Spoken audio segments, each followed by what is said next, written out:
Doktora, hindi pa siya nag-a-admit kasi wala pong down payment. Hinahanap pa rin po kasi ng staff ang pamilya niya para makapagbigay ng bayad. Saad ng nurse kay Natalia. Anong oras din nalang pasyente?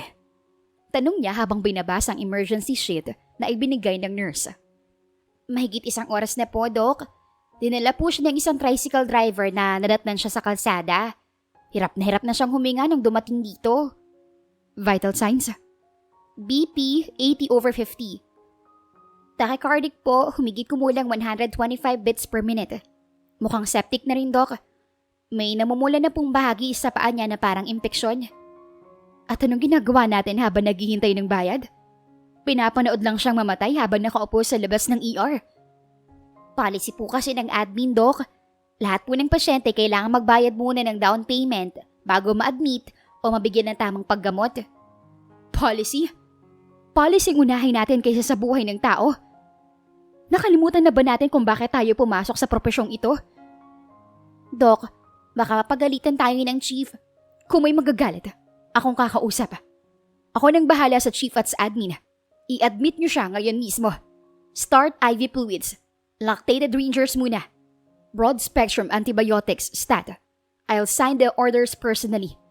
Ilalagay kong pangalan ko sa lahat. Pero Doc, baka hindi ma-approve ng cashier yung orders. Ako ang mananagot sa lahat.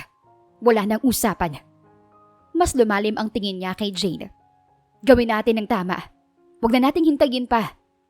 Saglit na katahimikan ang bumalot sa kanila. Pagkatapos, nagkatinginan ang mga nurse na nakarinig sa usapan bago tuluyang kumilos. Copy, Doc. Iaasikaso na po namin agad. Tatawagin ko na rin po ang mga orderly para ilipat siya sa loob ng ER. Pagpasok sa ER, agad niyang kinuha ang stethoscope mula sa kanyang bulsa at sinuri ang pasyente. Sir, naririnig niyo ba ako? Mahinahon niyang tanong at bahagyang yumuko upang mapantayan ang mukha nito na nahihilo ring tumingin sa kanya. You're in the hospital now. Aalagaan namin kayo, okay? Mahina ang tugon ng lalaki. Hirap akong huminga. Nagsalita ang nurse na kasama niya. Doc, IV line secured na po. Nagsisimula na rin po tayong magbigay ng antibiotics. Good. Increase the fluids to 150 ml per hour. Monitor urine output every 30 minutes. At paki-prepare na rin ng oxygen support. Mataas ang demand niya sa hangin. Tingnan natin kung kailangan ng non-invasive ventilation. Noted, Doc. Ihahanda ko na po. Also, tawagin mo si Dr. Garcia, the resident on duty. I want a second set of IC2 sa pasyente. Baka may ibang komplikasyon na hindi natin napapansin. On the way na po siya, Doc. Hindi siya umalis sa tabi ng pasyente. Hindi niya pinakawalan ang chart, pero mas nakatuon ang pansin niya sa paghinga nito. Laban lang ha. Hindi ka pwedeng sumuko ngayon. Marami pang pwedeng mangyari. Marami pang pagkakataon. Kaya mo yan. Maya-maya, dumating ang resident na si Dr. Garcia. Doc Natalia, ikaw na naman. Palaging ikaw ang una sa mga ganitong sitwasyon. Bati nito na may halong biro. Hindi itong oras para magbiro, Miggy. Septic shock ang initial assessment namin. Malala na. Kailangan nating habulin ng oras bago pa mas lumala. Na-admit na siya kahit walang bayad? Tanong ni Dr. Garcia habang sinusuri rin ang pasyente. Oo. Hindi ko nihintay pa ang sabi ng admin. Alam mo naman. Alam ko. Alam kong baka mapagsabihin ulit ako. Pero kung ihintayin pa natin ang bayad, baka patay na siya bago pa makapag-decide ang admin o makarating ang pamilya niya. Sige, I'm with you. Tutulong ako sa'yo. Baka naman makatulong kung dalawa tayo magsusuri para mas mabilis nating magbigay ang tamang gamot. Si Natalia ay kilala sa ospital hindi lamang dahil sa husay niya bilang doktor, kundi dahil sa hindi niya pagpayag sa mga bagay na sa tingin niya ay mali at hindi makatarungan. Isa siyang top tier at overachieving na doktor na galing sa isang kilalang universidad sa Maynila.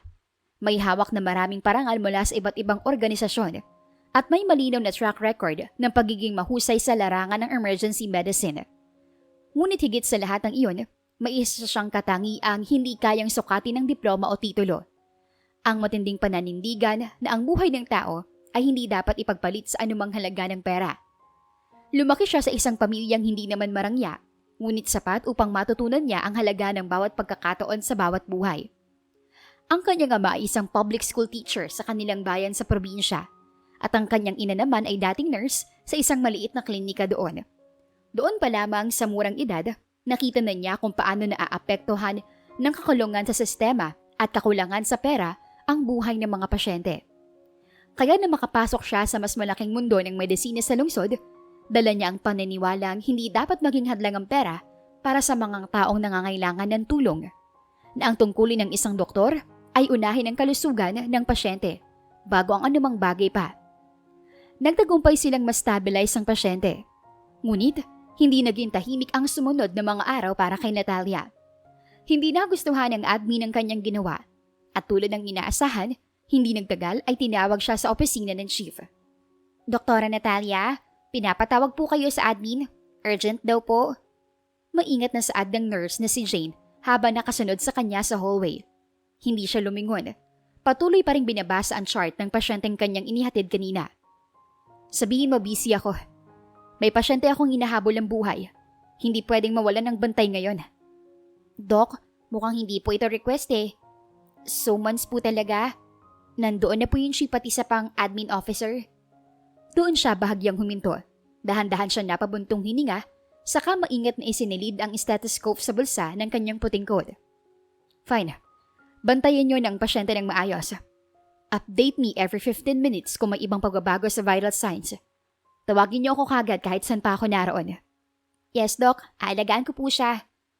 Pagpasok niya sa opisina ng admin, agad siyang sinalubong ng malamig na tingin ng Chief of Hospital na si Dr. Roberto de la Cruz. Dr. Natalia Reyes, care to explain why you authorized treatment and admission for a certain Mr. Ariel Domingo without securing the required down payment first? Because he was dying. Nakita niyo naman siguro ang vital signs niya noong dumating siya. May sistema tayo para dito, doktora. Lahat dapat sumunod para hindi magkaroon ng kaguluhan. At may pasyente tayong halos hindi na humihinga nung nakita ko siya sa labas. Kung hintayin pa natin ang approval ninyo, baka bangkay nang ilalabas natin sa ER. Isang buhay yun, hindi lang isang numero sa listahan. Hindi pwedeng emosyon na pinapairal dito, doktora. Ang ospital ay negosyo rin at kailangan natin ng pondo para makabili ng gamot at kagamitan para sa lahat ng pasyente. Hindi emosyon ang tawag sa pagligtas ng buhay. Tungkulin. Yun ang dahilan kung bakit ako naging doktor. Effective immediately. You are reassigned to General Hospital. Punishment assignment yan. Kung gusto mong tawagin ng ganoon, doon mo i-practice ang paninindigan mo. Tingnan natin kung makakatikim ka pa ng tungkulin mong iyan sa isang ospital na walang sapat na pondo at kagamitan. Good. At least doon, wala nang kailangang ipaglaban sa inyo. Kasi wala nang aasahan sa sistema niyong mga mas pinahalaga ng pera kaysa sa buhay. Iniisip niya na baka ito na nga ang pagkakataon para ipakita sa mga ito na hindi kailangang umasa sa malaking pondo para maging mabuting ospital. Kahit na sabihin nilang parusa ito, handa siyang harapin ang lahat. Basta, makatulong siya sa mga tunay na nangangailangan. Unang araw sa General Hospital at ramdam na ramdam niya agad ang dahilan kung bakit may reputasyon ang lugar bilang isa sa pinakamahirap na ospital na mapagtatrabahuhan. Siksikan ng hallway, may mga pasyenteng nakaupo sa mga monoblock at mukhang naghihintay ng mga habang oras. May nakahiga sa mga stretcher na nakalagay sa tabi ng dingding at mga may kamag-anak na nakatayo sa gilid. Napangiwi si Natalia. Hindi nga ako nagkakamali. Ganito na talaga. Unang araw mo pa lang, gusto mo nang umalis, no? Napalingon siya sa pinanggalingan ng boses. Isang janitor ang nakasandal sa mop, naka-face mask na nakatakip sa kalahati ng muka at tahimik lang siyang pinagmamasdan. Excuse me? Wala. Mukha ka kasing nawawala. Hindi ako nawawala. Matalim niyang sagot. Ibinaba ang kanyang bag sa sahig para kumuha ng tissue. Nasa maling lugar lang. Hindi na ito sumagot. Ngumiti lang ng bahagya na halos hindi halata. Dahil sa mask, saka tumalikod at nagpatuloy sa pagmamop ng sahig. Napairap siya. Weird talaga dito. Doktora, saan ka ba pupunta? Tumawag ito ulit. Emergency room. Third door sa kaliwa, tapos kanan, tapos kaliwa ulit. Pero huwag kang malito, kasi may dalawang kaliwa dun. Yung isa papunta sa supply room. Ano? Gulat niyang tanong. Napabuntang huninga ang lalaki at inilagay ang walis at tabo sa isang tabi. Ewan ko sa'yo, Dok. Sumunod ka na lang sa akin para hindi ka mapagkamalan pang pasyente. Hindi siya gumalaw at pinag-aaralan ang mukha ng lalaki kung totoo ba itong tutulong o baka trip lang siya. Or sige, bahala ka. Baka makarating ka sa morgue imbis na sa ER. Dagdag pa nito. Fine, lead the way. At bilisan mo na rin. Habang naglalakad sila, napansin niyang mabilis at kampante ang galaw nito na para bang kabisado ang bawat sulok at daanan ng ospital. Bago ka lang dito. Tanong nito habang naglalakad. Obviously, hindi mo ba nakakita yung itsura kong nawawala? Doktor ka talaga? Also, obvious. May coat ako, may stethoscope ako. Ano pa ba? Tumawa ito ng malakas. Masyadong malakas dahil napatingin sa kanila ang ibang tao. Relax, Dok. Hindi ka i-interviewin dito para sa trabaho. Tinatanong ko lang naman. Huminto ito sa isang pinto na may nakasulat na emergency room. ER na to. Baka mainit pa loob mo dito Pero at least nandito ka na. Salamat. Mabilis niyang sagot. Walang anuman. By the way, Gerald. Ako si Gerald. Hindi na siya lumingon at pumasok na agad sa loob. I didn't ask. Alam ko. Natatawang sagot nito mula sa labas. Hindi pa man siya nakakapag-adjust sa kapaligiran, sinalubong agad siya ng panibagong kaguluhan sa ER. Isang nurse na mukhang baguhan ang tumakbo papunta sa kanya. Doc Natalia, may bagong pasyente. Dumating lang po ako kanina galing sa kalsada malapit dito. Vitals. Agad niyang tanong at agad na kumikilos patungo sa stretcher kung saan nakahiga ang pasyente. Ang stable po BP mababa. May pasapo sa ulo at tiyan. Clamp that. No, not like that. Hindi ganyan ang pagkakabit ng clamp sa IV line. Baka mahulog pa yan. Ganito ba, Dok? Biglang singit ng isang boses sa tabi niya. Napalingon siya at nagulat nang makita si Gerald na may hawak na surgical tray at tama ang pagkakaayos ng mga gamit doon. Pati na rin ang paraan ng pagkakabit ng clamp na kanina pa niyang tinuturuan ang nurse. Bakit mo alam yan? Kunot noon niyang tanong at hindi makapaniwala na ang isang janitor ang nakakaalam ng tamang paraan ng paggamit ng mga surgical tools. Nagkibit balikat lang ito. Nakikita ko lang naman sa mga doktor na nagtatrabaho dito. Minsan kasi hindi nila maayos yung pagkakaayos Hindi ito teleserye, Gerald. Maliit ng pagkakamali lang. Pwede nang mamatay ang pasyente. Sa TV kasi minsan hindi talaga tama yung ginagawa nila. Lumabas ka dito. Mariin niyang utos at tinanggal na ang kamay ni Gerald sa tray. Hindi ka naman staff dito sa ER. Sure. Walang pakailam nitong sagot at ibinabalik na ang tray sa tamang lugar. Pero mali yung hawak niya sa clamp kanina, Dok. Baka masira pa yung IV line kung hindi mo naayos. Napatingin siya sa nurse na kanina pa niyang tinuturuan at nakita na talagang mali ang paraan ng pagkakahawak nito. Saglit siyang natahimik at hindi alam kung paano dapat tumugon. Ngunit, pagtingin niya ulit sa tabi niya, wala na si Gerald. Mula noon, parang naging bahagi na ng araw niyang duty ang presensya ni Gerald at lalo yung nakadagdag sa inis niya. Doc, nakachart na po yung bagong admit. Sabi ng nurse na si Bea. Bakit ngayon lang? 30 minutes na yung pasyente sa triage. Dapat kanina pa yan na chart para alam natin kung anong gagawin. May inasikaso pa po kasi yung isa pong pasyente na biglang nagkaroon ng seizure kanina. Hindi acceptable yun. Kung critical ang pasyente, priority yan. Hindi yun pinaghihintay. Lalo na kung nasa bingit na ng buhay ang tao. Napabuntong hininga si Natalia at kinuha ang chart mula rito. Fine. Ako na mag-aayos. Bumalik ka na sa station mo at bantayan mo yung iba. Habang naglalakad siya papunta sa pasyenteng nakahiga sa cubicle ng ER, napansin niya ang isang pamilyar na figura sa gilid ng kortina na nakaitim na mask. Naka-dark blue na uniform ng maintenance at nakasandal sa dingding. Hindi ka pa rin tumitigil, no? Walang lingon niyang sabi. Mukhang everyday bad mood ka, Dok. Parang lagi ka may dinadala. Sagot ni Gerald. At least ako may dahilan. Ikaw, anong excuse mo para mangialam sa trabaho ko? Hindi ka naman staff dito sa ER, Gerald. Concern lang. Baka kasi may makaligtaan ka o may mali ka sa pag-aayos ng mga gamit. Napangiti siya ng pilit. Ako po ang may makaligtaan. Ako ito nag-aral ng mahabang taon para maging doktor. Lahat naman nagkakamali, Dok. Sagot nito nang walang bahid ng biro. Muntik na niyang kalimutan na kahit gaano pa siya kagaling, hindi siya perpekto. At iyon ang lalo niyang ikinainis. Lumabas ka nga dito. This is a restricted area. Hindi pwede ang mga hindi autorisadong tao rito. Alam ko. Pero mas restricted ang pasyente kung walang gagawa ng tama. Kung lahat titingin lang at hindi gagalaw, baka mamatay pa yan bago pa tayo makapag-react. Hindi ka doktor. Hindi rin ako bulag. Nakikita ko kung paano nagkakagulo minsan dito at kung paano napapabayaan ang mga kailangang ayusin. Doc, tawag ng isa pang nurse mula sa loob ng cubicle. Bumaba po lalo yung BP ng pasyente mula sa 90-60. Naging 70/45 na po. Naputo lang tensyon sa pagitan nila. Agad kumilos si Natalia. Tumatakbo papunta sa pasyente. Start another line. Bilisan nyo. Increase fluids to 200 ml per hour. Then prepare vasopressors kung hindi pa rin tataas ang presyon niya sa loob ng 10 minuto.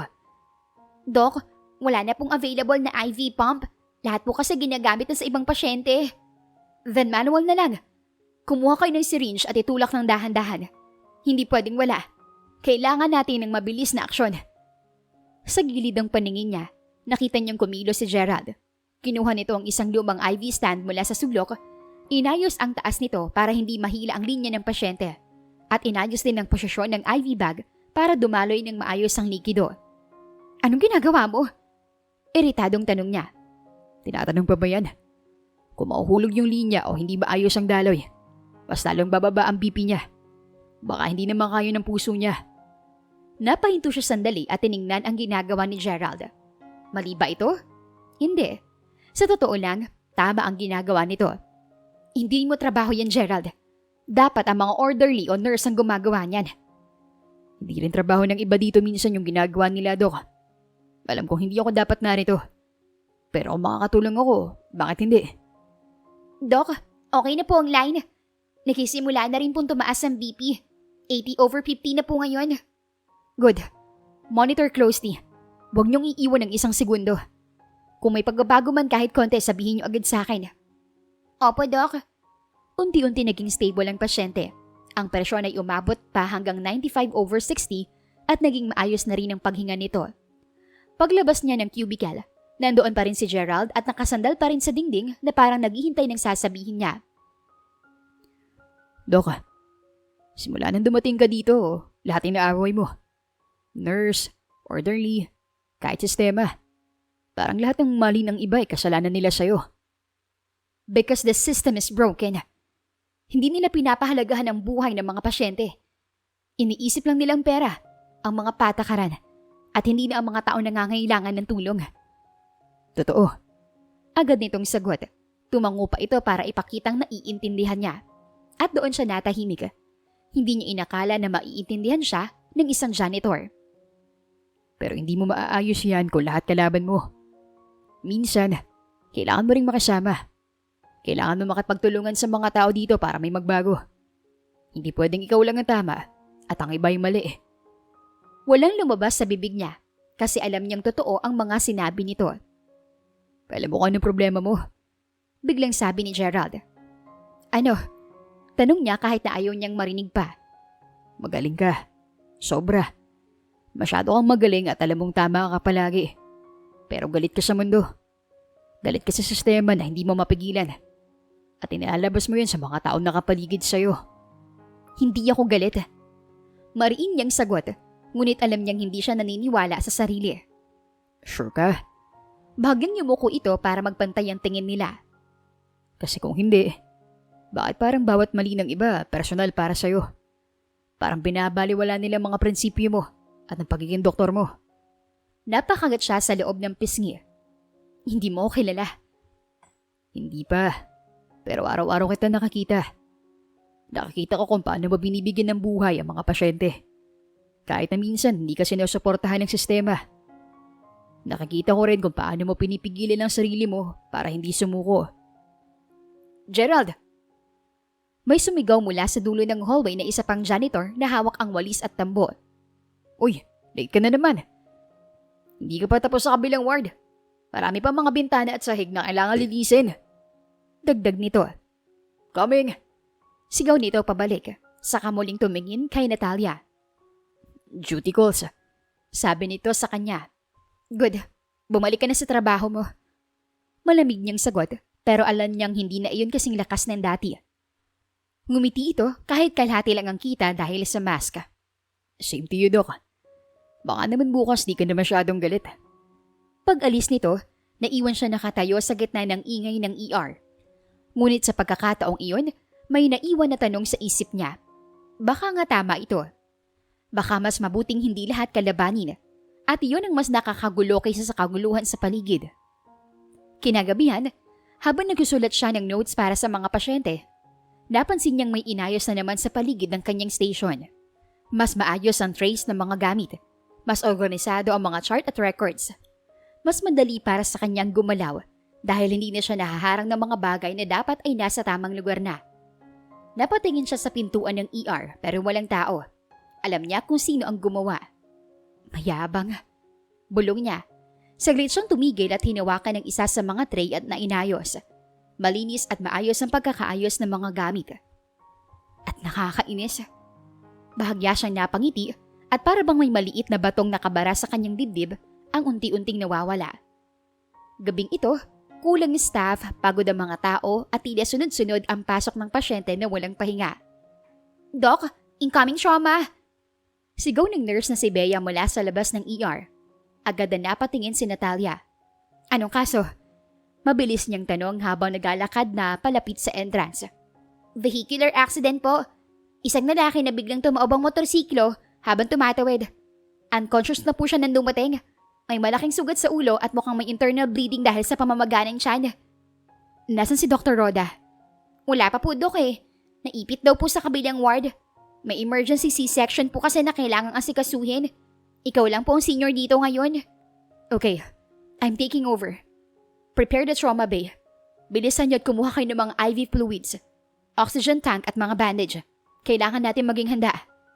Dinala ang pasyente sa stretcher. Duguan, halos hindi na maaninag ang muka dahil sa sugat at pamamaga. Ang puting uniforme ng mga orderly ay puno na ng dugo at dumi mula sa aksidente. Airway. Agad niyang utos, hawak ng stethoscope. Check kung clear ang daanan ng hangin. Sanction kung kailangan. Baka may malunok siyang dugo o dumi. Breathing? Mahina po, Doc. Mga 10 breaths per minute lang. Sigaw ng isa pang nurse na sinusubaybayan ng pasyente. Prepare oxygen. High flow muna mga 15 liters per minute. Kung hindi mag-improve sa loob ng 5 minuto, we intubate. Kumuha na kayo ng endotracheal tube. Circulation, Doc. Ang daming dugo mula sa sugat sa ulo at braso. I know. Apply pressure ng maayos. Huwag masyadong mahina o masyadong mahigpit. Start 2 large bore IV lines. Lactated dringers muna. Bilisan. Sunod-sunod ang galaw. Lahat ay nagmamadali ngunit hindi nagkakagulo. Pero ramdam niya na may isang bagay na kulang. Isang bagay na kailangan nila ngayon para mailigtas ang pasyente. Nasaan ang trauma kit? Doc, wala po dito. Sa kabilang storage pa po. Naglilinis kasi kanina yung janitor at nilipat muna. Bakit hindi naka-ready? Napataas ang boses niya. Kailangan natin yun ngayon. Naubos po kanina sa isa pang trauma case at hindi pa nakakapag-restock ang staff eh. Napapikit siya sandali. Hindi ito pwedeng mangyari ngayon. Hindi pwedeng mawalan sila ng kagamitan sa gitna ng emergency. Fine. Ako na. Third cabinet. Likod ng supply room. May nakatag na emergency set doon. Naiwan ko doon kanina nang maglinis ako. Napalingon siya. Nandoon si Gerald habang nakasandal sa dingding ng trauma bay. Sigurado ka? Kumali ako. Ako na maglilinis buong ER buong linggo. At walang bayad pa. Hindi na siya nagtanong pa. Alam niyang wala ng oras para mag-alinlangan. Get it. Ikaw. Tulo niya sa isang batang nurse. Samahan mo siya. Bilisan niyo. Kailangan na natin yun ngayon. Copy, Doc. Habang inihintay ang kagamitan, patuloy ang laban. Ang pasyente ay lalong lumalabas ng dugo at ang BP ay patuloy na bumababa. BP dropping, Doc. 70/40 na po. Damn. Bulong niya Hawak ang pulso ng pasyente. Prepare fluids. Fast drip. 200 ml per hour. Kumuha na rin kayo ng blood type kit para malaman natin kung anong kailangan yung dugo. Doc, hindi sapat yon, parang may malalim na nagdurugo sa loob eh. Alam ko. Pero kailangan natin ng mabilis na aksyon bago pa tayo makapag-umpisa ng transfusion. Humigpit ang hawak niya sa gloves at ramdam ang pawis na tumutulo sa kanyang noo. Hindi pwedeng mawala ang pasyente. Hindi ngayon, hindi sa kanyang panahon. Doc, nandito na! Sigaw ng nurse kasama si Gerald na hawak ang kahon ng emergency kit. Mabilis itong inilapag sa tabi niya at hindi na ito kailangan pang sabihin pa dahil agad na binuksan niya ito. Complete yan. May extra gauze at suture sa ilalim. Kumuha ka na lang kung kailangan. Dagdag nito. Hindi na siya nagpasalamat. Wala nang oras para sa mga salita. Open it. Ibibigay ko na lang ang mga kailangan. Tumulong si Gerald. Inaabot nito ang mga kailangan bago pa man niya hingin. Minsan pa nga ay mas mabilis pa ito kaysa sa mga nurse na kasama niya. Doc, parang may internal bleeding sa abdomen. Hindi bumababa yung pamamaga eh. Sigaw ng nurse na sinusubaybayan ang tiyan ng pasyente. Alam ko, we need to stabilize muna bago ilipat sa OR. Kailangan natin ng pressure points para pigilan ng dugo. Left side, Doc. Biglang sabi ni Gerald. Excuse me? Mas malakas ang pagdurugo sa kaliwa. Doon ka mag-focus ng pressure. At baka doon nakaipon ng dugo o may sirang ugat. Saglit siya nag-alinlangan. Paano nito naalaman ng tungkol doon? Hindi naman ito doktor. Pero pagtingin niya sa pasyente, ang kaliwang bahagi ng tiyan ay mas namamaga at mas maraming dugo ang lumalabas. Apply more pressure here! Utos niya sabay turo sa kaliwang bahagi. Gamitin natin ang mga compress na nasa kit. Bilisan! Doc, tumataas ng konti ang BP. 85/50 na po. Good. Continue. Huwag bibitaw kahit sandali. Kumuha na tayo ng ultrasound para makonfirm kung saan talagang dugo.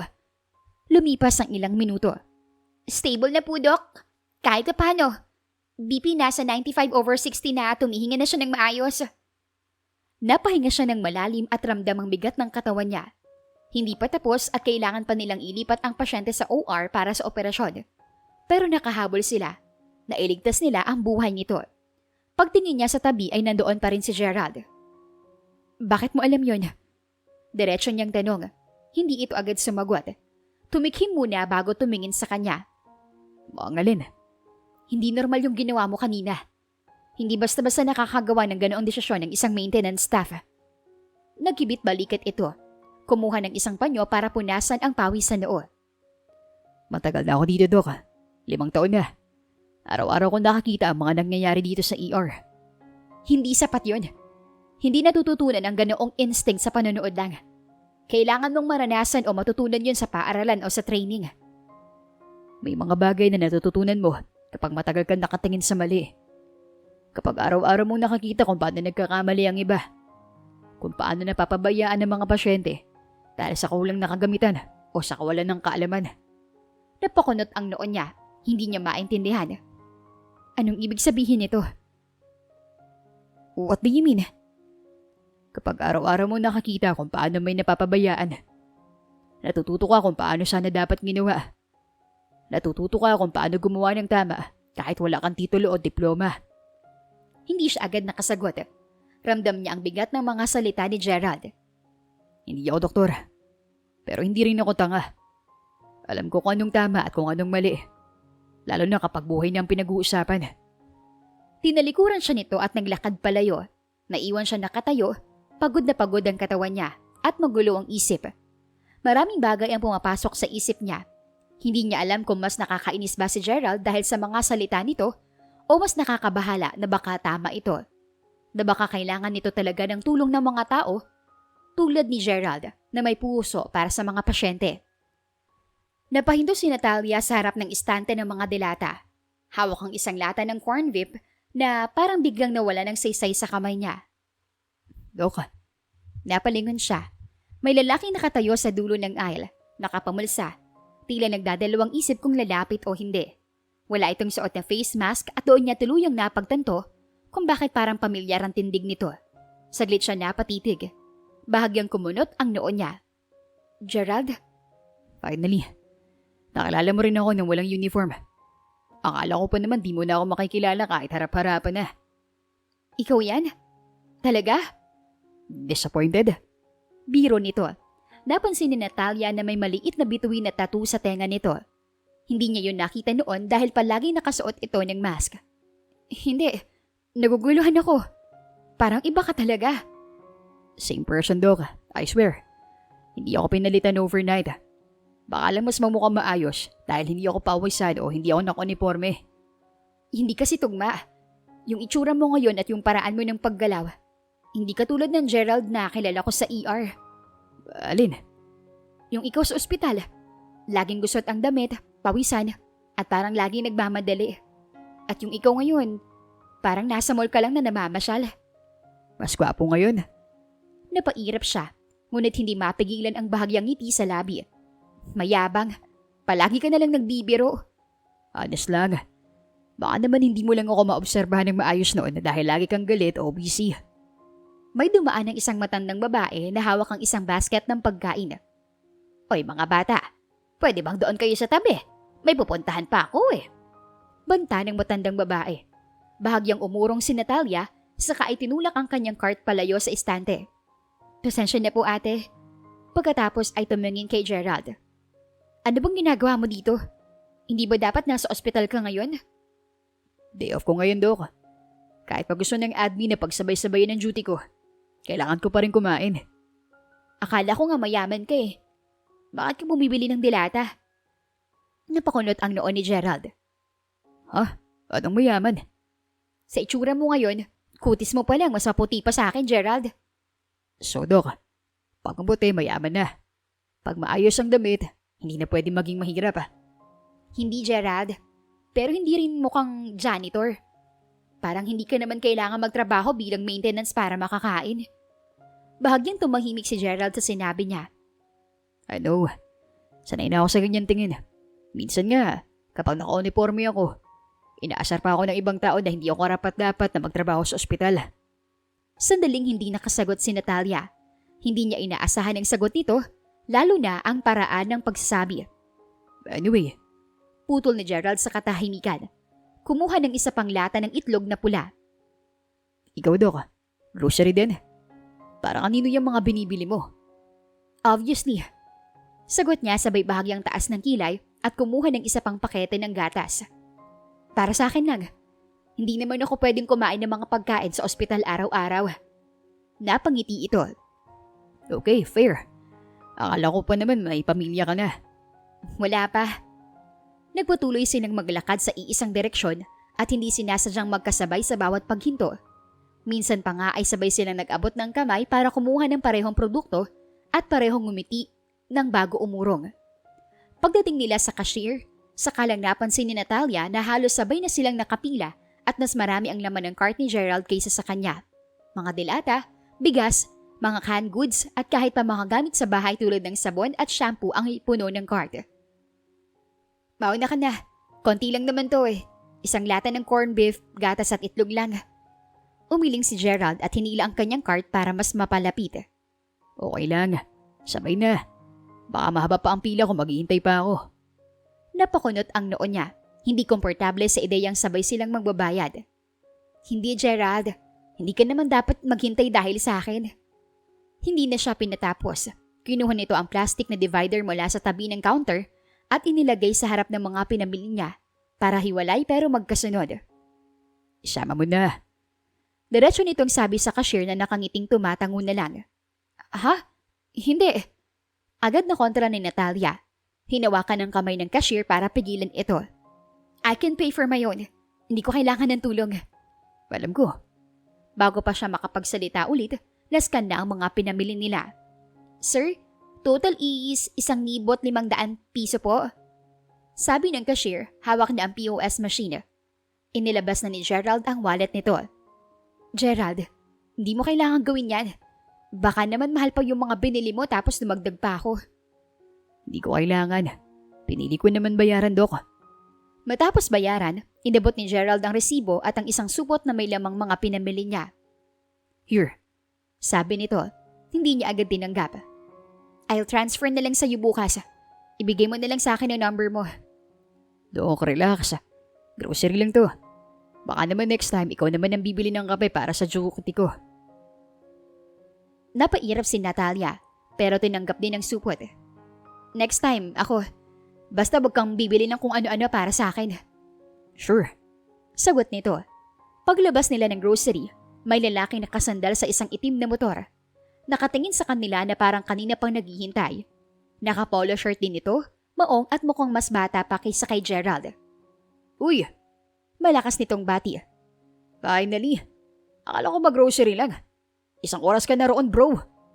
Napahinto si Gerald, parang hindi nagustuhan ang pagdating nito. Ikaw na naman. Akala ko di ka napupunta. Lumapit ang lalaki at nakangisi habang sinusulyapan siya. Grabe ka, bro ah. Ang tagal mo ah. Grocery lang yan o date na? Di mo lang ako kinausap para hindi na ako naghintay ng matagal. Napakunot ang noon ni Natalia. Excuse me? Date? Lalong lumapad ang ngiti ng kaibigan.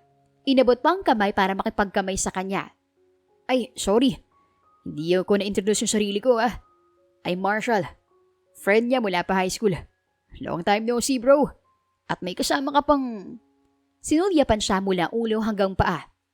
Wow, ang ganda naman po. Napatingin siya kay Gerald. Gerald, Relax. Kanya lang talaga yan. Lagi nang aasar. Di ka nagsasabi tapos biglang may kasama ka na. Tapos grocery pa. Ay, iba ah. Mukhang seryoso na to. asar ulit nito. Tumigil ka. Mariing sabi ni Gerald. Hindi, wait lang. Ate, totoo ba? Date ba to o pre-date or soft launch ng relationship nyo? Hindi agad nakasagot si Natalia. Napatingin siya sa paligid.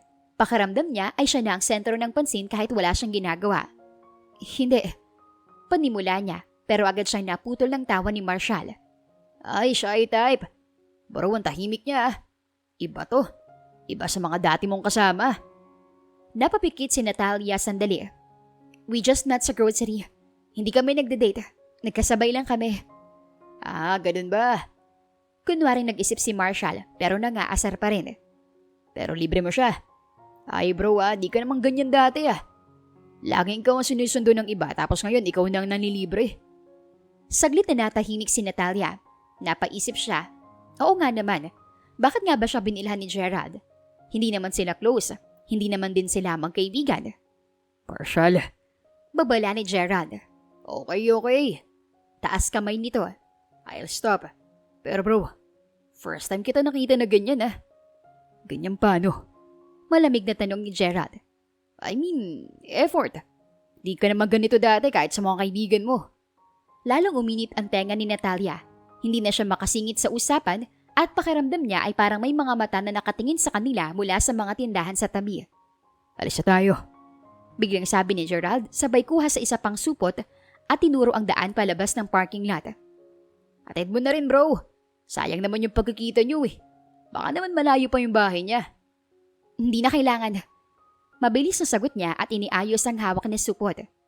Malapit lang naman dito at pwede ako maglakad o sumakay ng jeep. Sigurado ka? Sigurado ako. Sanay na ako maglakad mag-isa, Gerald. Saglit ito nag-isip saka tumango. Okay. Pero kung may problema, sabihin mo lang. Bibigyan kita ng number ko mamaya. Umalis si Marshall na may ngiting hindi pa rin nawawala. Tahimik silang naglakad palayo sa parking lot papunta sa kanyang bahay. Pagkalayo ng kaunti, saka lang siya nakapagsalita. Ang kulit ng kaibigan mo. Parang nagulat pa siya na may kasama kang iba. Napabuntong hininga si Gerald at napailing din. Pasensya na. Ganyan talaga siya kapag nakikita niya ako may kasama. Okay lang. Unti-unti, habang may nakakasama niya ito sa ER, napapansin niyang hindi lang sa sistema at kagamitan magaling ang lalaki, kundi sa pakikitungo sa pasyente. Minsan pa nga ay mas epektibo pa ito kaysa sa iba pang staff kapag kinakausap ang mga tao. Siya naman, sa kabila ng talino at husay sa medisina, kulang sa ganoong aspeto. Isang umaga sa emergency ward, siksikan na naman ang hallway. May batang umiiyak sa gilid dahil sa sakit ng nanay nito. May matandang hinihingal sa stretcher na tila hindi na makahinga ng maayos. At may mga kamag-anak na halatang ubos na ang pasensya dahil sa tagal ng paghihintay. Next! Tawag ni Natalia. Lumapit ang isang matandang babae. Kasama nito ang isang batang babae na mukhang high school pa lamang. Dok, nahihirapan po siyang huminga. Kanina pa po siyang ganito pero hindi po kami makapasok agad dahil puno po lahat ng upuan. Gano'ng katagal? Putol agad ni Natalia. Hawak na ang clipboard at nagsisimula ng magsulat. Hindi pa man natatapos ang paliwanag ng bata, naiisip na niya ang posibleng dahilan.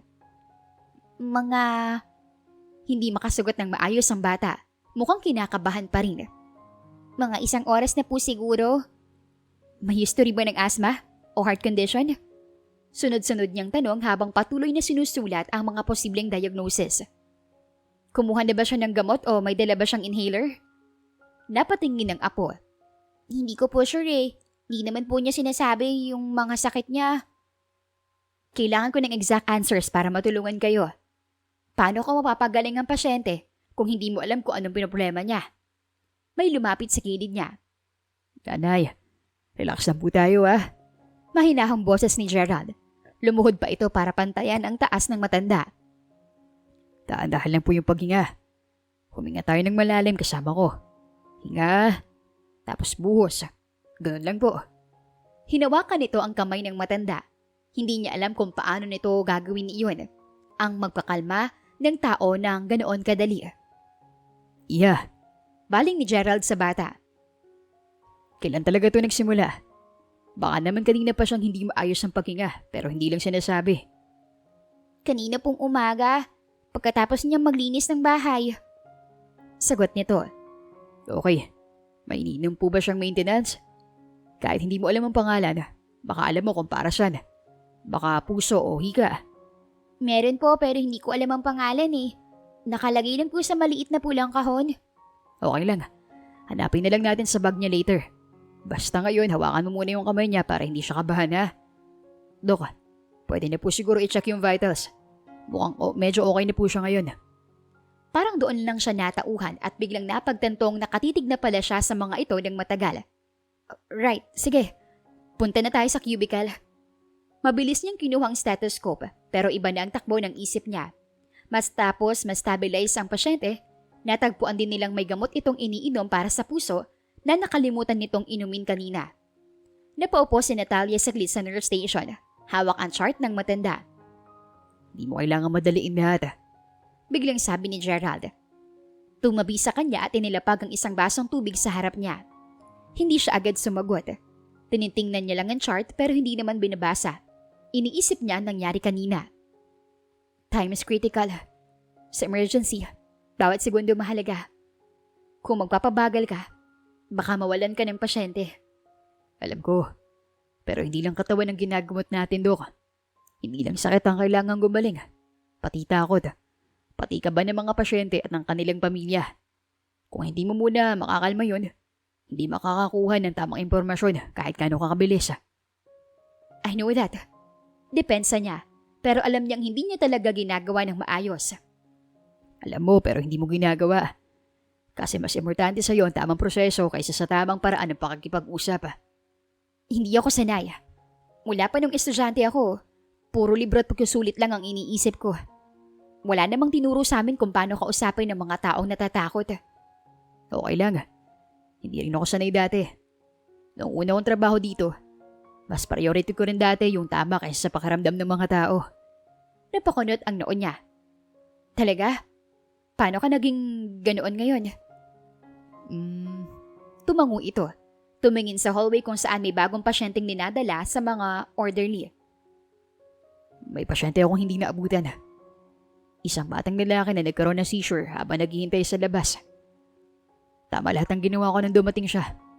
Mabilis akong kumilos. Alam ko lahat ng gagawin. Pero mali yung timing. Dati kasi pinagalitan ko pa yung nanay niya dahil hindi niya maipaliwanag ng maayos ang problema. Nang makarating kami sa OR, hindi na namin naabutan.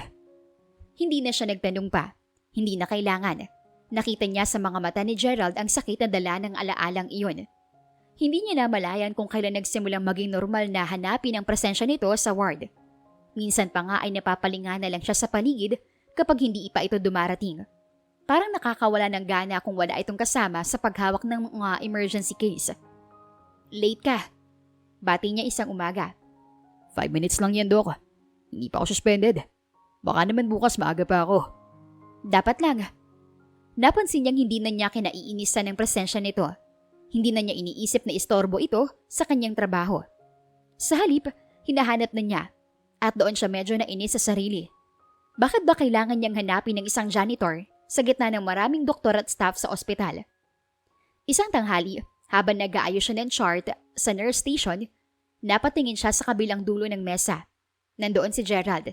Nakakipag-usap sa dalawang babaeng doktor na bagong transfer lang sa kanilang ward. Napakunot ang noon ni Natalia. Hindi niya alam kung bakit biglang naging mabigat ang dibdib niya. Grabe, Gerald! Tawa ng isa, si Dr. Mendez na kilala sa pagiging mahusay sa pediatric. Ikaw pala yung sinasabi nila na laging inaabangan ng pasyente. Ang dami kasing kwento tungkol sa'yo eh. Hindi naman. Nagkataon lang siguro. Basta kausapin mo lang sila ng totoo. Hindi ka nila iiwasan. Hindi ah. Sabat ng isa pa na si Dr. Sanchez, na kilala rin sa husay sa surgery. We heard about you. Ikaw daw yung marunong makipag-usap sa pasyente kahit hindi ka doktor. Ang galing naman nun. Basic lang yun. Balik nito. Napairap si Natalia. Basic lang? Ang hirap gawin dati yon. Tapos, para dito ay basic lang? Hindi niya alam kung bakit pero may kung anong kumirot sa kanyang dibdib. Parang may isang bagay na biglang naagaw sa kanya kahit hindi naman niya ito pag-aari. Doc, tawag ng nurse na si Bea. Hawak ang isang papel na kailangang pirmahan.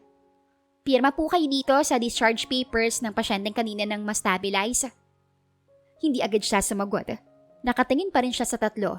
Lalo na nang makita niyang hinawakan ni Dr. Sanchez ang braso ni Gerald habang tumatawa. At nang makita niyang bahagyang tumawa si Gerald sa sinabi ng isa pang babae, doon siya tuluyang nainis. Parang biglang uminit ang kanyang mga tenga. Doc? Ulit ng nurse. Napatingin siya. Saka mabilis na pumirma sa papel nang hindi man lang binabasa ng maigi. Ayan, ibibigay mo na yan sa mga kamag-anak. Pagbalik ng tingin niya ay nakatingin na sa kanya si Gerald at mukhang napansin nito ang pagkainis sa mukha niya. Hindi niya agad inalis ang tingin at sa halip, tinaasan pa niya ito ng kilay bago tumalikod at kumuha ng ibang chart para may mapagkaabalahan. Ilang minuto pa, may narinig siyang boses sa kanyang tabi. Galit ka ba? Tanong ni Gerald. Hindi siya lumingon. Busy ako. May mga chart pa akong kailangang ayusin bago mag-duty ulit mamaya. Hindi ko tinanong kung busy ka. Tinanong ko kung galit ka. Mukha ka kasing may sama ng loob kanina eh. Bakit naman ako magagalit, Gerald? Wala naman akong dahilan para magalit. Hindi ko alam. Ikaw yung nakatingin kanina habang kausap ko sila. Parang may problema ka, Doc. So ngayon, kasalanan ko pa kung tumingin ako sa direksyon nyo. Maraming tao dito sa ward, hindi lang kayo. Hindi naman, curious lang. Baka naman may kailangan ka o may problema kang gusto mong sabihin. Napairap siya tumalikod ulit. Wala akong pakailam kung kausap mo sila. Pwede kang kausapin ng kahit sino dito sa ospital, Gerald. Bahagyang tumango si Gerald. Parang may naintindihan sa kanyang sinabi. So may pakailam ka? Hindi nga. Hindi ako interesado sa kung sino ang kausap mo o kung ano pinag-uusapan ninyo. Okay, kung wala, bakit defensive? Napatigil siya. Parang biglang tinamaan siya ng kidlat. Hindi niya alam kung paano sasagutin iyon. Hindi ako defensive, Gerald. Sinasabi ko lang na wala akong pakialam. Doc, nag-uusap lang kami. Nagtanong lang sila tungkol sa mga pasyente dahil narinig nila na marunong ako makipag-usap sa kanila. Hindi ko naman sinabing may ginagawa kayo. Pero para may problema. Parang ayaw mong kausapin ako ng ibang tao. Wala. At kahit meron, hindi mo problema. Saglit na natahimik si Gerald sa kabahagyang tumango. Akala niya tapos na. Pero bago ito tuluyang umalis, bahagyang yumuko si Gerald sa level niya at bumulong. Nagsiselos ka ba? Napabugas siya ng hangin. Excuse me? Selos? Ako? Ngumiti ito. You're acting like one. Parang ayaw mong may iba akong kausap. Gerald, simula niya, ngunit agad siyang naputol. Relax. Joke lang. Hindi ko naman sinasabing totoo. Baka naman mas busy ka lang talaga. Hindi nakakatawa. Malamig niyang sagot, ngunit ramdam niya ang pamamula ng kanyang pisngi. Para sa akin, medyo. Balik nito sabay kindat bago tuluyang lumayo at pumunta sa kabilang dulo ng ward para maglinis. Hindi niya alam kung mas naiirita siya sa lalaki dahil sa pang-aasar o sa sarili niya dahil hindi niya maipaliwanag ang kanyang nararamdaman. Isang gabi, halos 2:00 na ng madaling araw. Tahimik ang hallway ng ospital. Iilan na lang ang pasyente na naiiwan sa ER at karamihan sa staff ay pagod na at nagpapahinga sa kanilang mga station. Nasa records room si Natalia, naghahanap ng lumang chart ng isang pasyenteng kailangan niyang suriin para sa follow-up check-up. Hinahanap mo to? Nasa pintuan si Gerald.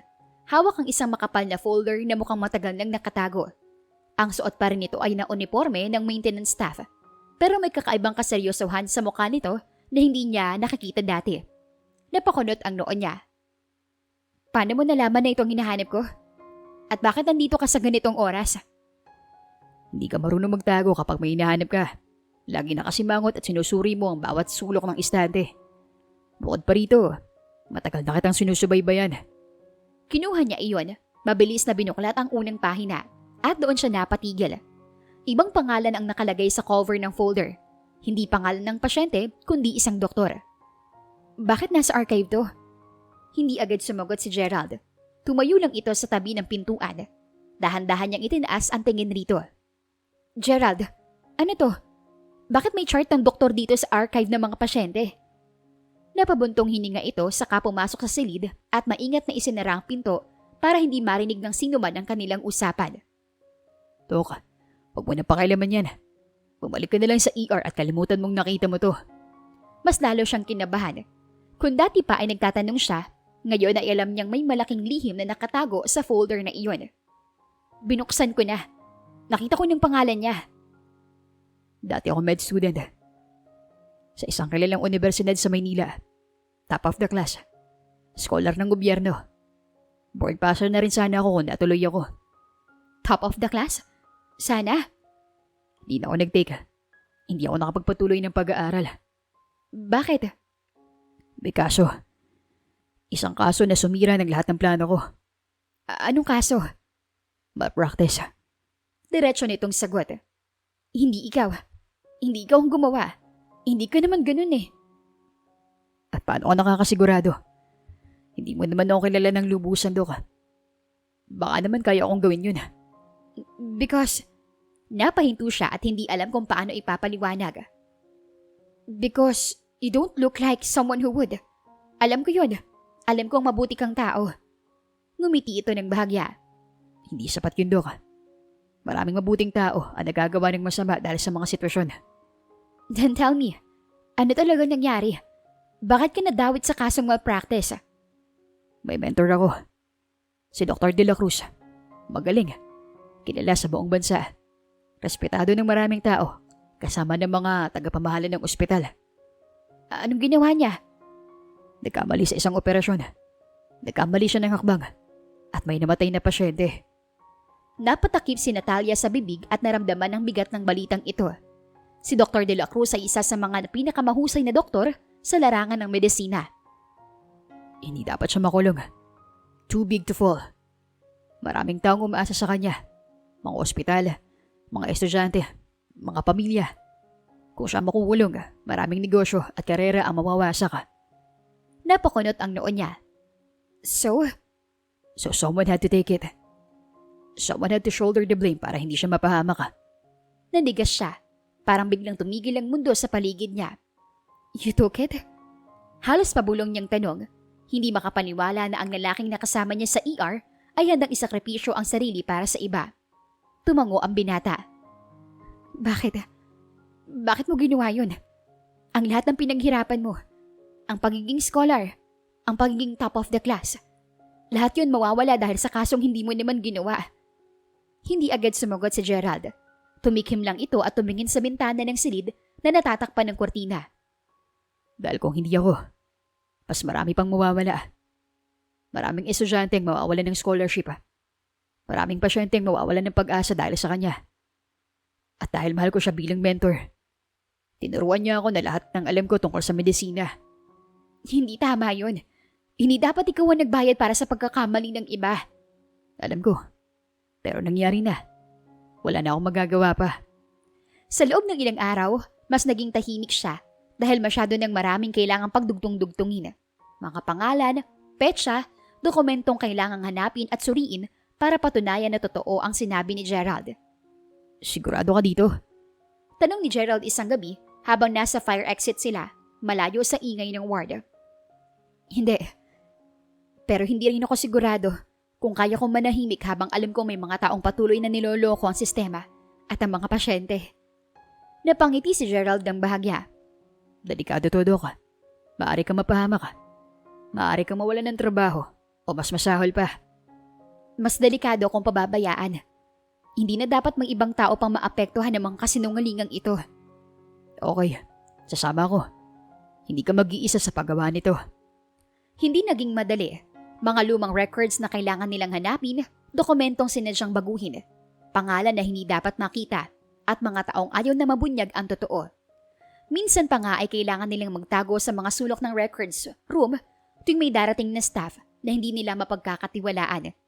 May mga gabing halos hindi na sila natutulog. Nag-uusap sila hanggang madaling araw, sinusuri ang bawat detalye ng mga dokumento. Tinitingnan kung may butas na pwede nilang punan para patunayan ang katotohanan. May mga pagkakataong muntik na silang mahuli. Isang beses pa ay halos makita sila sa isang admin staff. Habang naghahanap sila ng mga file sa basement ng ospital, buti na lang ay mabilis silang nakatago sa isang sulok hanggang sa umalis ito. At may mga sandaling naisip si Natalia na kung hanggang saan siya handang lumaban. Kung talagang kaya niyang isakripisyo ang lahat para sa katotohanan. Pagod ka na. Sagot ni Gerald minsan habang hawak niyang isang makapal na folder ng mga ebidensya. Hindi pa. Malapit na tayo. Makikita na natin kung anong mangyayari kapag lumabas ng totoo. Hindi mo kailangan gawin to ng mag-isa. Sabi ko naman sa'yo, kasama ka dito. Alam ko namang nandito ka eh. Isang umaga ay biglang nagbago ang lahat. May mga taong dumating na hindi galing sa ospital, kundi mula sa Medical Regulatory Board at sa isang independenteng grupo ng mga investigador. Wala silang sinabihan na darating sila, na para bang biglang dumating sila para suriin ang lahat ng dokumento at mga gawain ng ospital. At kasabay nito, unti-unting lumabas ang mga dokumentong itinago nila. Mga kopya ng mga records na binago, mga pahayag ng mga dating staff na natakot na magsalita noon, at mga ebidensyang kanilang inihanda sa mahabang panahon. At ang pinakamabigat ay ang tunay na detalye ng malpractice case. Kung paano nagkamali ang mentor ni Gerald, kung paano tinakpan ito ng mga taong nasa mataas na posisyon, at kung paanong itong pinagbintangan ng kasong hindi ginawa. Ilang araw matapos ang investigasyon, tuluyan ang bumagsak ang sistemang matagal nang tinatakpan. May mga nasuspinde, mga doktor at admin staff na kasangkot sa pagtatakip ng kaso at sa mga ibang katiwalaan sa ospital. May mga tinanggal, mga opisyal na matagal nang namamahala sa ospital at alam ang totoo pero piniling manahimik. At may mga pangalan na tuluyan ng nabura sa reputasyon ng ospital. Mga pangalan na dati ay inagalang ng marami, ngunit ngayon ay naging simbolo na ng kasinungalingan at katiwalian. Pero may isang bagay na hindi inaasahan ni Natalia kahit kailan. Gerald Suaves? Napalingon siya. Nasa conference room sila. Nandoon sila kasama ang ilang tao mula sa medical board. Tumayo si Gerald. Yes, sir. Isang lalaki mula sa board ang tumayo at iniabot rito ang isang dokumento. After review of the case and new evidence presented, your records has been cleared. Wala nang anumang kaso o pagbintang na nakakabit sa iyong pangalan. Naniga si Natalia, hindi makapaniwala sa narinig. Your license is reinstated, effective immediately. Dagdag ng lalaki, ngumiti pa ito para ipakita ang kasiyahan. Puli ka na makapagtrabaho bilang doktor. Doc, mahinang tawag ni Natalia. Napatingin ito sa kanya at doon niya nakita ang emosyon na matagal nitong pinipigilan. Bumagsak ang mga balikat ni Gerald at unti-unting tumulo ang mga luha sa mga mata. Hindi ako makapaniwala. Matagal ko na itong inaasahan. Pero hindi ko akalain na mangyayari talaga to. Napangiti siya at naramdaman na rin ang luha sa kanyang mga mata. Same.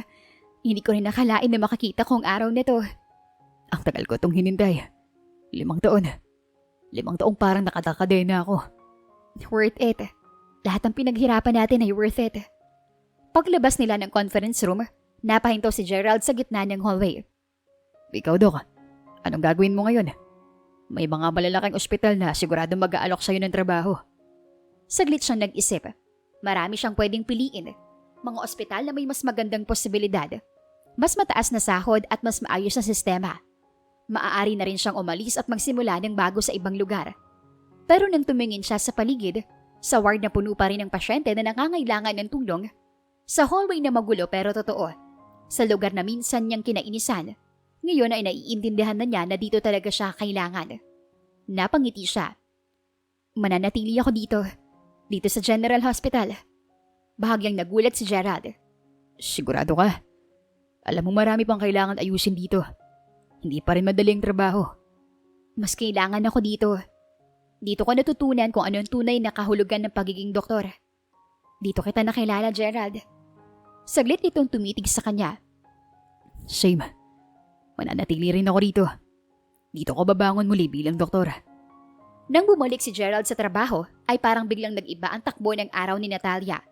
Mula sa pagiging simpleng janitor na nakakasama niya sa bawat oras ng duty, biglang naging isa na itong respetadong doktor na kailangan sa lahat ng sulok ng ospital.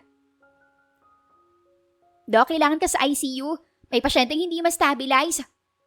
Doc, may consult po sa ward. Hindi ma-diagnose ng ibang resident. Doc, sandali lang. May tanong lang tungkol sa bagong protocol ng surgery. At sa bawat tawag ng doc, parang unti-unting lumalayo ang dating Gerald na nakakasabay niyang kumain sa pantry. Nakakatabi sa hallway habang naghihintay ng pasyente at nakakausap ng walang iniintinding oras. Parang biglang may lamang distansya sa pagitan nila na hindi niya maipaliwanag. Napatingin si Natalia sa glass panel ng ICU. Malinaw niyang nakakita ang loob kung anong ginagawa ni Gerald doon. Parang nawawalan na siya ng isang taong nakasama niya sa pinakamahirap na bahagi ng kanyang buhay sa ospital. Mismo na? Tanong ng isang nurse na si Jane sa tabi niya. Busy lang siya. Maraming pasyente na kailangan ng tulong. Oo nga eh. Pero parang hindi lang yun, Doc. Hindi na siya sumagot. Alam niyang tama ito pero hindi niya alam kung paano ipaliliwanag. Pagod na pagod si Natalia nang sumapit ang gabi at nakaupo sa nurse station. Tahimik na nakatitig sa hawak na chart ng isang pasyenteng inoperahan kanina. Ang oras ay 12:00 na ng gabi at karamihan sa staff ay umuwi na o nagpapahinga na. Break na muna. Saad ni Gerald bigla. Napalingon siya. Nakasuot pa rin ito ng puting coat, ngunit mukhang pagod pa rin. Hindi siya agad nakapagsalita. Parang hindi niya inaasahang makikita ito sa ganitong oras sa tabi niya. Busy ka? Hindi, tapos na ako. Wala na akong gagawin ngayon. Inilapag nito ang isang kape sa harap niya. Para sa'yo. Alam ko mahilig ka sa ganito. Kinuha niya iyon. Salamat. Tumahimik silang dalawa sandali. Pasensya na. Biglang sabi ni Gerald. Napatingin siya at nagtaka. Bakit? Hindi ako makasingit sa'yo nitong mga araw. Ang daming trabaho. Ang daming pasyente. Napangiti siya ng bahagya. Okay lang. Busy ka naman talaga eh. Alam ko maraming nangangailangan sa'yo ngayon. Hindi excuse yun. Dapat ko pa rin hanapan ng paraan para makasama ka kahit paano. Napailing siya pero hindi na niya napigilan ang ngiti na lumabas sa kanyang labi. Parang biglang bumalik ang dating Gerald na nakakatuwa at maaalalahanin. Mula noon, kahit gaano kaabala ay laging may paraan ang binata. Minsan sabay silang mag-break kahit 5 minuto lang sa pantry. Kumakain ng sandwich habang nagkukwento ng mga simpleng bagay. Sabay maglakad sa hallway pauwi ng parking lot. Kahit tahimik lang sila o kinukwento lang nila ang mga nangyari sa kanilang araw at sabay kumain sa malapit na karinderya pagkatapos ng duty. Kahit tahimik lang silang kumakain o nagtatawanan tungkol sa mga bagay na walang kabuluhan. Hanggang sa isang gabi ay nasa rooftop sila. Pareho silang nakasandal sa railings habang nakatingin sa labas. Pagod ka? Medyo. Sagot ni Natalia, hinahaplos ang kanyang braso para pigilan ang lamig. Ang daming pasyente ngayong linggo. Parang hindi natatapos eh. Tumango ito. Same. Minsan nga napapaisip ako kung kaya ko pa. Napabuntong hininga siya. Alam niyang hindi na niya kayang itago pa ang nararamdaman niya. Kailangan niyang sabihin ito ngayon bago pa siya magsisi. Gerald? May sasabihin ako. Ano yun? At sana wag mong gawing joke. Alam niyang baka masira ang kanilang relasyon kung hindi ito maayos. Bahagyang kumunot ang noon nito. Hindi ako magjo-joke. Seryoso ako dito. Gusto kita. Hindi agad nakasagot ang binata. Hindi ko na kayang i-deny. Kahit anong gawin ko, bumabalik pa rin. Bumabalik ako sa'yo. Napakagat siya sa labi. Pilit pinapanatiling steady ang sarili para hindi siya mapaiyak. Hindi ko rin alam kung kailan nagsimula. Basta, nandito na. Nandito na to sa puso ko at hindi ko na kayang itago pa. Dok, hindi ka ba nagkakamali? Baka pagod ka lang o... Bahagyang natawa si Natalia. Ngunit may luhang namamalas sa kanyang mga mata. Hindi ko sasabihin kung hindi. Alam ko kung anong nararamdaman ko, Gerald. At hindi ako nagkakamali. Napabuntong hininga ito sa kanapailing. Akala mo ano? Hindi mo ko pinapansin lalo na nung janitor pa ako.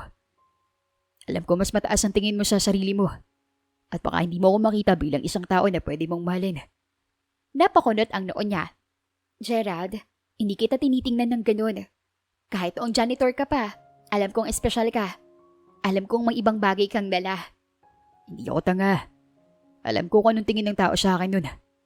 Na isa akong janitor na walang kinabukasan. Na hindi ako karapat-dapat na makasama ng isang doktor na tulad mo. Tumahimik siya dahil totoo iyon. Maraming tao ang tumitingin sa iba batay sa trabaho o katayuan sa buhay. At alam niyang hindi siya maiiwasan na mapasama roon. Pero gusto rin kita. Napatigil si Natalia. Ha? Ngumiti si Gerald. Matagal na. Matagal na? Paano? Simula nung pinagalitan mo ako sa hallway. Grabe yun. Pinagalitan kita noon dahil inakala ko na nga-asar ka sa akin. Oo. Pero doon ko nakita kung gaano ka ka-dedicated sa trabaho mo at sa mga pasyente mo. Doon ko napagtanto na ikaw ang taong gusto ko makasama habang buhay. Hindi ko lang sinabi kasi... Dahil janitor ka. Tumango ito. Takot ako baka hindi mo ko tanggapin. Takot ako na baka mawala ka pa sa akin. Napailing si Natalia sa kabahagyang ngumiti.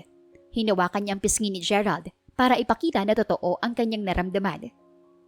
Ang tanga mo. Alam ko. Pero ngayon, alam ko hindi na ako magiging tanga pa. Parang biglang nawala ang lahat ng bigat na dala nila sa mahabang panahon. At sa wakas ay nakakahinga na sila ng maluwag. Anong gagawin natin? Di tingnan natin kung saan pupunta. Hindi naman kailangan ng label agad. Basta alam natin kung ano tayo sa isa't isa. Yun ang mahalaga. Hindi naging perpekto ang simula nila. Maraming hadlang, pagdududa at oras na kailangan nilang maghintay. Pero naging totoo at iyon ang mas mahalaga. 5 taon na ang lumipas mula nang simulan nila ang laban para sa katotohanan at para sa mga pasyenteng nangangailangan ng tulong. Ngayon ay nagtagumpay na sila sa lahat ng pagsubok at naging isa na sa mga pinakamahalagang bahagi ng ospital. Ngunit sa kabila ng lahat ng tagumpay at pagbabago, may isang bagay na hindi nagbago. Ang pagmamahal nila sa isa't isa at ang pagiging totoo sa kanilang relasyon. Gerald? Napalingon si Gerald. Nakatayo si Natalia sa dulo ng hallway. Nakapamulsa, nakatingin sa kanya na parang walang nagbago. Busy? Tanong nito. Konti. Ikaw? Same. Pero may mas importante akong aasikasuhin. Ha? Ngumiti si Natalia. May sumundo sa akin. Paglabas nila ng ospital ay may 2 batang naghihintay sa labas. Papa! Papa! Agad na tumakbo ang 2 papunta kay Gerald. Uy! Natatawang sabi niya sabay salo sa bunso. Dahan-dahan. Papa, uwi na tayo! Sabi ng panganay, hawak ang kamay ni Natalia. Napatingin si Gerald sa asawa at kahit 5 taon na may parehong pakiramdam pa rin sa tuwing nakakita niya ito. Uwi na tayo? Ani Natalia. Sa loob ng kotse ay magkatabi silang 4. Papa, bakit ka po doktor? Tanong ng bunso. Napangiti si Gerald. Para makatulong. Si mama? Tanong ng isa pa. Masungit.